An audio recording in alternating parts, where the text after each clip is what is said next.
Max TV ప్రేక్షకులకు నమస్కారం. నేను మీ శ్రావ్య.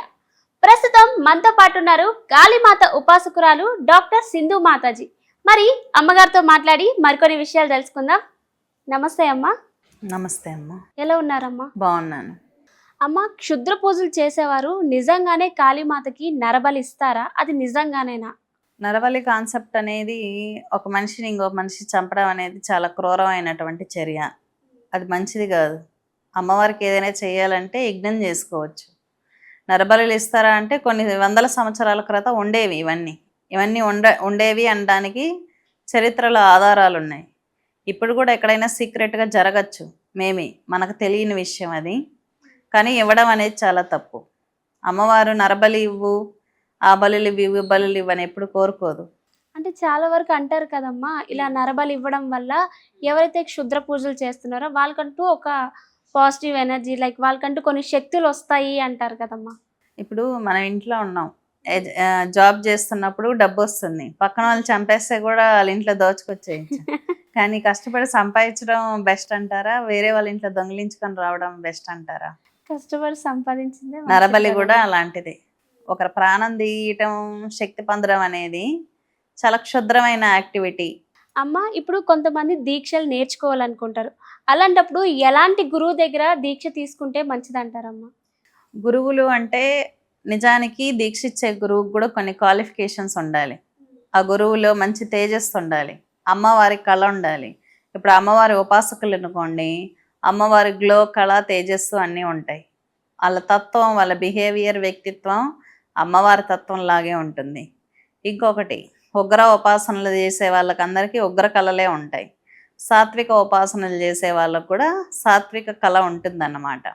మీరు ఫస్ట్ ఏం చేయాలో డిసైడ్ అయ్యి, ఫస్ట్ వీళ్ళ కోరికల కోసం దీక్షలు చేస్తున్నారా లేకపోతే ముక్తి కోసం చేస్తున్నారా డిసైడ్ అవ్వాలి.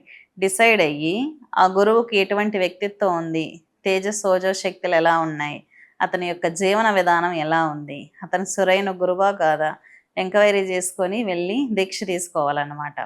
ఒకవేళ దీక్ష తీసుకున్నాక ఇతని జీవితం బ్యాక్వర్డ్ అవుతుంది అనుకోండి, ఆ గురువు కరెక్ట్ కాదు అని అర్థం. ఒక గురువు దగ్గరికి ఒక శిష్యుడు వెళ్ళినప్పుడు అతని జీవితం వృద్ధిలోకి రావాలి. వృద్ధిలోకి రాకుండా వెనక్కి పోతుంది అంటే అది మంచి దీక్ష కాదు, మంచి గురువు కాదు అని అర్థం. చాలామంది గురువులు క్షుద్ర పూజలు చేసి ఆ మంత్రాన్ని 5-6 మందికి దీక్ష ఇచ్చేస్తారు. అంటే గురువు ఎల్ఐసి పాలసీ ఇలాగా గురువు చేసిన పాప శిష్యుడికి వస్తుందన్నమాట.